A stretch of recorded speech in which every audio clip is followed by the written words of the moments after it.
അങ്ങനെ വിജയകരമായി ഞങ്ങൾ ബോർവെല്ല് ഫിറ്റ് ചെയ്തു.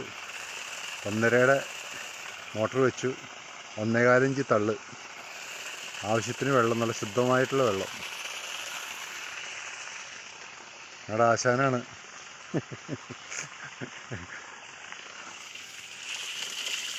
അദ്ദേഹം മെയിൻ അസിസ്റ്റൻ്റ്.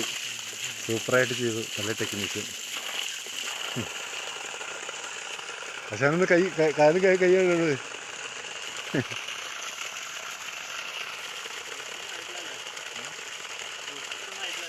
ആവും, ഇപ്പം തന്നെ ആവും. അത് ഇതിലുണ്ടായിരുന്ന കുറേ വെട്ടിക്കളഞ്ഞാണല്ലോ. അപ്പോൾ നമ്മളിതൊരു റിസോർട്ട് കൺസെപ്റ്റിലേക്ക് മാറ്റാൻ വേണ്ടിയിട്ടുള്ള ഇപ്പോൾ ഈ ബോറിൻ്റെ കാര്യം ചെയ്തിരിക്കണേ. ഇല്ലില്ല, ഇതിപ്പോൾ നീ ഈ അഭിയൂമം നോക്കി കണ്ടോ, കുഞ്ഞു കായകളുണ്ടായിക്കണേണ്ട. കഴിഞ്ഞ ആഴ്ച വെച്ചതാണ് ആ തെയ്യ് കണ്ടോ. ഓൾറെഡി കായ ഉണ്ടായിരിക്കുന്ന തെയ്യകളാണ് ഇപ്പോൾ വെച്ചേക്കണേ. അവിടെ ആ സെക്ഷനിൽ 10-100 അഭിയും മാങ്കോസിനൊക്കെ ആയിട്ടേ അത്യാവശ്യം ഉണ്ടത്. ഇതിപ്പോൾ നമ്മൾ ഇതിൻ്റെ ഉള്ളിൽ നമ്മൾ ഹട്ടുകൾ പണിയാൻ വേണ്ടിയിട്ടാണ്. അപ്പോൾ നമുക്കിപ്പോൾ ആ കിണർ വെള്ളം വിട്ടിട്ട് ഒരു ബോർ ചെയ്ത് ശുദ്ധമായ വെള്ളം കിട്ടുമല്ലോ. അപ്പോൾ നമുക്ക് കാണിക്കാൻ മാത്രമായിട്ട്. അപ്പോൾ സൂപ്പറായിട്ടുണ്ടല്ലോ. Thank you.